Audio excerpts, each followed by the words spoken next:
Here, I'm sorry if I missed you, but we got to move on. We have a couple more speakers left.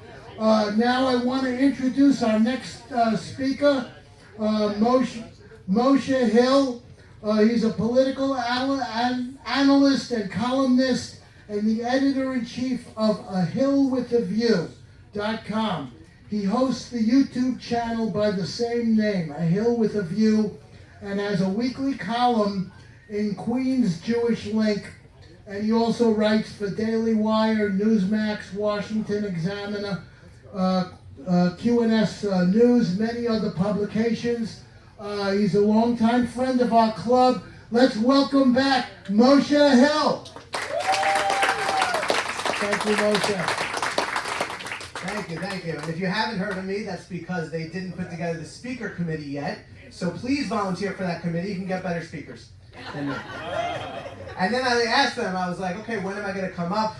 And they said, well, you're going to be after Vicky Palladino. I was like, oh, God, that's a hard act to follow. And you're going to be after Barbara from Harlem. I'm like, oh, no, that's a harder act to follow. So, but I'm here, and I'm here to talk about what happened in 2022 and what's going to happen in 2023. And I wrote down a speech. When Phil asked me, he said, tell us what happened and bring the hope and the cheer to the people. And I said, yes, I'm very hopeful about 2023. And I'm very hopeful about the future of the Republican Party in New York. And then we got some bad news coming from this district. I think Vicky touched on it a little bit. And I felt a little less hopeful, but I said, you know what? I think I'm going to talk a little bit about the media corruption, the legacy media, and all that kind of stuff, and how they always get things wrong. They just want to attack Republicans.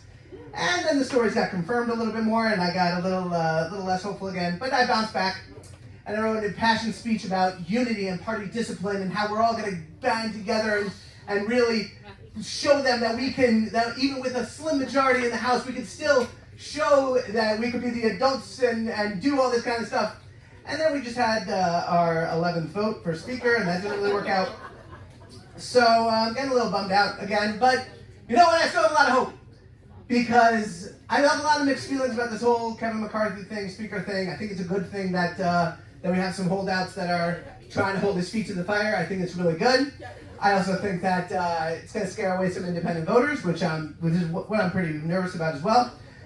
And I think that the Republican Party is just getting past the bottom of an ebb and flow cycle in politics. I think that the politics is cyclical.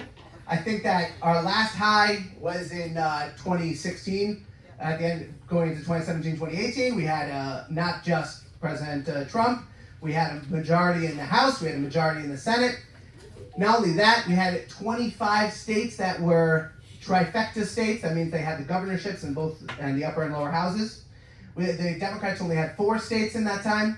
That was really the peak. That started in 2010, Tea Party movement. We talked about that tonight.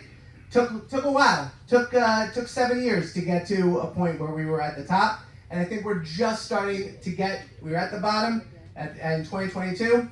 We all hoped, I think on November 7th, if anyone else were taking a bet, how many seats we're going to have. I think people were going to bet 230, 240, 250. How many seats in the Senate we're going to have. We're going to have 53, 54, 55.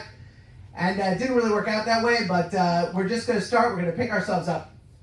And what happened, though? What happened that we didn't get that wave that we all assumed we were going to get? I'm not saying that we took it for granted. I don't think we should take anything in politics for granted. But what happened? Well, the Democrats changed the playbook. They changed how elections were run. And I'm not just talking about ballot harvesting. I'm not just talking about universal mail-in ballots. I'm not talking about the changes in the state legislatures that happened. All that did happen. I'm talking about finance. I'm talking about the money that they're raising. It's not going directly to the DNC like it is with the RNC. The RNC likes to put out these messages saying we raised 10 times the amount that the Democrats raised in the DNC.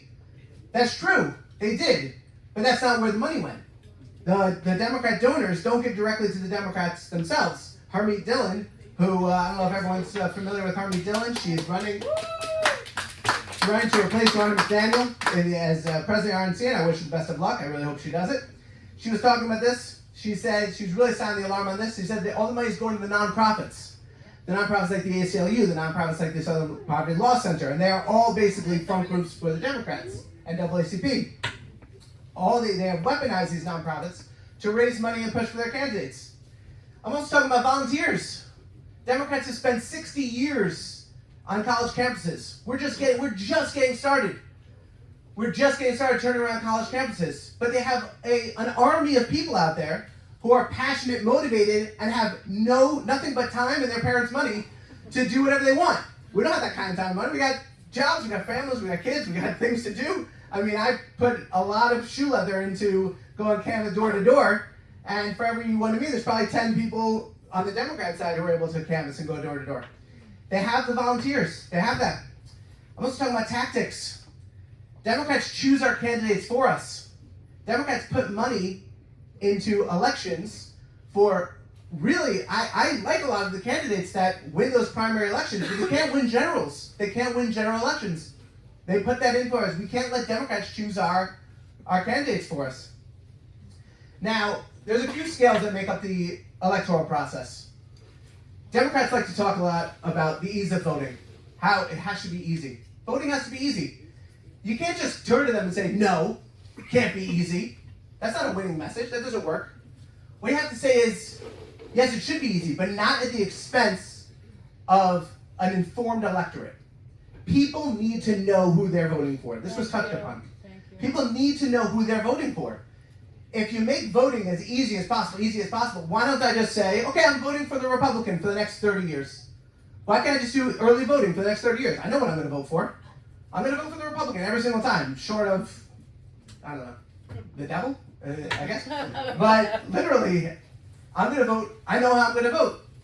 You don't do that because you need to know who the candidates are. It's a scale that if you weigh too much that on the ease of voting, you lose the knowledge of the voter. You think the people in Pennsylvania knew who John Fetterman was? No.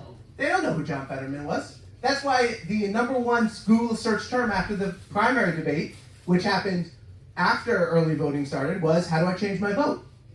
Because they saw him on stage, they said this guy's immensely capable. Now there's going to be at least 40% of voters for John Fetterman who are going to say, I don't care. I don't need a representative who's going to articulate how I feel. I need a solid vote. I need someone who's going to push the blue button every single time. But the independent voters, those are the people who we need. The people who voted for Trump in 2016 but voted for Biden in 2020. We need them. There are states that are swinging back and forth all the time. These are battleground states. These are battleground areas. We need those people. And we need to convince them to come out and vote for us. Now, here are some numbers from 2022 in terms of what the uphill battle that we have.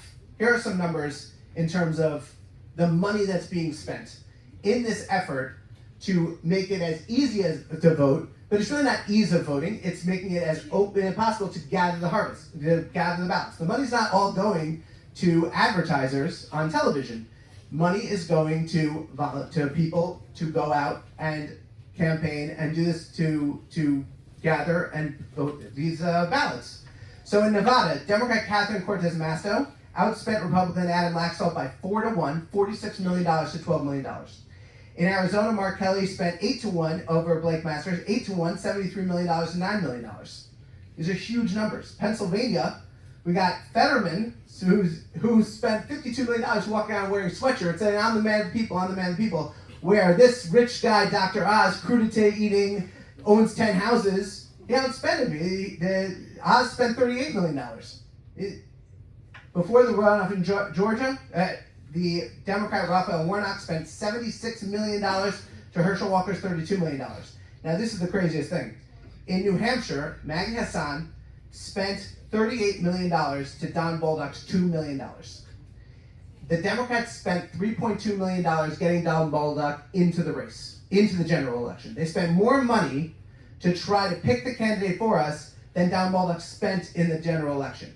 Now, some of this is, well, why didn't the Senate Republicans, why didn't the National Committee put their money behind it? That's true, and I do blame them. I think that's a big thing. But also, you can't flip off the National Committee and then say, can I have your money? So there's a lot of things, and this is the uncomfortable stuff. The rabbi said, I'm going to say uncomfortable things from up here. And that's true. It is good to say uncomfortable things from up here. But we're not going to be able to change anything if we just say to everyone who disagrees with us about a couple things, you're a rhino, you're part of the swamp, you got to get out. I mean, it's unfair, but we need to have a majority. And to have a majority, we need to deal with people who agree with us 80% of the time, 90% of the time, to fight the people who agree with us 10% of the time that I don't even know what the 10% is at this point. So anyway, that's the bad news. And for most of it, there's really not much that we in this room can do outside of complain on social media, which I do a lot. But here's the good news. New York was one of the two bright spots in the 2022 election. New York and Florida were really the two places. We flipped 4 House seats, which was unprecedented. Nobody thought that was going to happen. We narrowed the gap in the governor's race from 20 points in 4 years ago to 5-6 points. Now, this is a game of inches. It really is. People said 2022 was the last chance we had. I said 2022 is the last chance we had with Lee Zeldin. Guess what? It's not the last chance we have. We can still save this state. I know we can. The first thing we need to do is register voters. It seems so obvious, but we don't realize how many people are not registered to vote. It's kind of nuts. I've been going through the numbers in my own town. I live in West Hempstead, out in Long Island. I've been going through the numbers in just, not in total West Hempstead, just the Jewish community in West Hempstead, because that's where I have most of my data. I get it from the synagogue lists. And you look at the people who moved in, you look at the people who have kids who turned 18. I got over 200 people that I got to get registered in the next few months. I got my work cut out for me. I got to call each and every one of them and get them registered. You work with a couple people in your neighborhood who people are passionate about this. You get them registered. 200 people is a lot. That could swing an election in these small districts. That could swing a school board election. That could swing a library board election. And by the way, I didn't think library boards made a big deal. They are a big deal now with library boards. So that could swing so much stuff. You need to get that stuff. You need to register those voters. Second, we need to have a coherent message. I see you coming under. I think you want to take the mic. We need to have a coherent message. I'm gonna go quickly. 2 minutes. Okay. Coherent message. 1, we need to focus. I think the big thing, the next thing, crime is a big thing, and taxes are a big thing. And guess what? If anyone watched Kathy Hochul's inaugural address, okay, if you heard what she said, she talked like Lee Zeldin. She did. She talked about crime. She talked about people leaving New York. That was what Lee Zeldin campaigned on. What did Kathy Hochul campaign on? Abortion and Trump. That's what she campaigned on, but now she talks like Lee Zeldin. These are messages. She's not going to fix it because she doesn't know how to. So what we need to talk about is that. We need to talk about family. We need to talk about, ask any Democrat, elected Democrat, and every opportunity, can men get pregnant? They will not answer it. They won't answer that question. You got to make them look as dumb as possible, and you can easily do it because they're pretty dumb. So, hold on. I'm getting nervous. I'm trying to skip ahead. Okay. Then Ron DeSantis, who I personally love, he laid out the groundwork for what we can do in New York. He said Florida, and hopefully New York, will always be a great place to raise a family. We will enact more family-friendly policies to make it easier to raise children, and we will defend our children against those who seek to rob them of their innocence. This is a winning message. We need to push it. Third, and this is the most controversial, this right here, this room is the base of the party. Everyone in the base of the party, we know what we're going to do. We know how we're going to do this. But we need to get more people in with us. We have an uphill battle. This is New York. We are outnumbered by registered Democrats. At best, your county, your town, your area, your assembly district is 3-1. Democrats to Republicans. We need to bring in the independents. We need to bring in the moderate Democrats, and we need to do that with unity. We need to do that with a party discipline. We need to have a little bit of favor towards the people who need to vote a certain way to stay in elected office back home. I'm not talking about your Mitt Romneys who lives in Utah and any Republican can get elected in Utah. That's what really bothers me about Mitt Romney. I'm not talking about your Adam Kinzingers and your Liz Cheneys who are doing everything they can to get Democrats elected. I'm talking about there are people in elected office, in the Assembly, in the State Senate, in the Congress, who need to vote not in the most conservative ways, which is very annoying, but they need to make sure that the people at home vote for them again, because we don't want to flip 4 seats in 2022 and have them flip back in 2024. We can't have that. We need to be a majority party to get things done in this country. And it's hard work. And we need to do it. So Republicans alone cannot win New York. We need them. We need to, and also we need to give independents and Democrats reasons to vote for us. Usually it's very easy. You can just point to the other guy and say they're crazy, don't vote for them. That's not enough. We need to give them positive reasons to vote for us. And we can do it, and we will do it. We will win going forward, and we'll turn the state around. Thank you very much.